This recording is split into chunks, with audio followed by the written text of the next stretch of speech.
পুৱাৰে পৰা বতৰে বিধি পথালি দিলেও যোৰহাটত এতিয়া দেখা গৈছে এক উদুলি মুদুলি পৰিৱেশ। যেনিয়ে চোৱা হয় তেনিয়ে চলিছে প্ৰতিযোগিতাৰ বিশাল আয়োজন।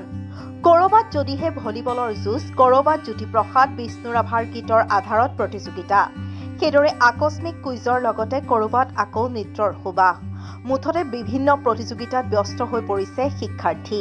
উল্লেখ্য যে যোৰহাটৰ the Prince of Wales Institute of engineering and টেকনলজিত বৃহস্পতিবাৰৰ পৰা তিনিদিনীয়া বৰ্ণাঢ্য কাৰ্যসূচীৰে অনুষ্ঠিত হৈছে অল আছাম পলিটেকনিক মিট 2024। বিভিন্ন প্ৰান্তৰ শিক্ষাৰ্থীৰে ভৰি পৰিছে চৌহদ।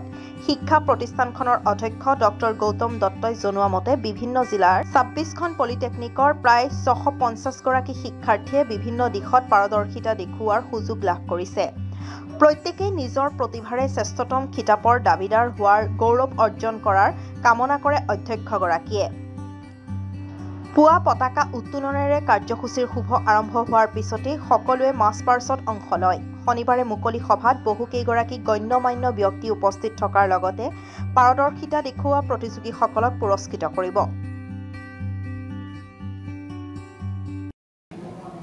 যোৰহাট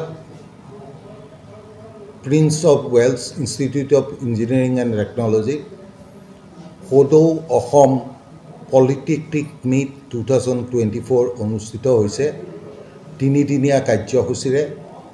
আজি প্ৰথমতে আমাৰ ইনঅগ্ৰেশ্যন চেৰিমনি হৈ গ'ল, ফ্লেগ হোষ্টিং চেৰিমনি হৈ গ'ল। ইয়াৰ পাছত আমাৰ বিভিন্ন ধৰণৰ খেলৰ প্ৰতিযোগিতাসমূহ, লগতে আমাৰ কালচাৰেলৰ বিভিন্ন ইভেণ্টসমূহ আৰু লিটাৰী ইভেণ্টসমূহ আৰম্ভ হৈছে। কাইলৈও আমাৰ এই ইভেণ্টসমূহ চলি থাকিব আৰু পৰহিলৈ আমাৰ মূল মিটিংখন হ'ব, লগতে আমাৰ প্ৰাইজ ডিষ্ট্ৰিবিউশ্যন চেৰিমনি হ'ব। তাৰ পাছতে আমাৰ প্ৰগ্ৰেমটো শেষ হ'ব। মই সকলো আমাৰ ডেলিগেটছক মোৰ ফালৰ পৰা এই সুবিধাতে সকলোকে মই মোৰ ফালৰ পৰা শুভেচ্ছা জনাইছোঁ। তেওঁলোকে তেওঁলোকৰ বেষ্ট যিটো পাৰফৰ্মেঞ্চ সেইটো যাতে তাত দিয়ে, ইয়াত যাতে দিয়ে, সেইটো মই আশা কৰিছোঁ। আৰু আশা কৰিছোঁ যে আমি আমাৰ ইয়াত খুব লিমিটেড ৰিচোৰ্চেছ আছে আৰু ৰিচোৰ্চেছখিনিৰ পৰা আমি বেষ্ট ইউটিলাইজ কৰিবলৈ আমি আমাৰ ফালৰ পৰা চেষ্টা কৰিছোঁ।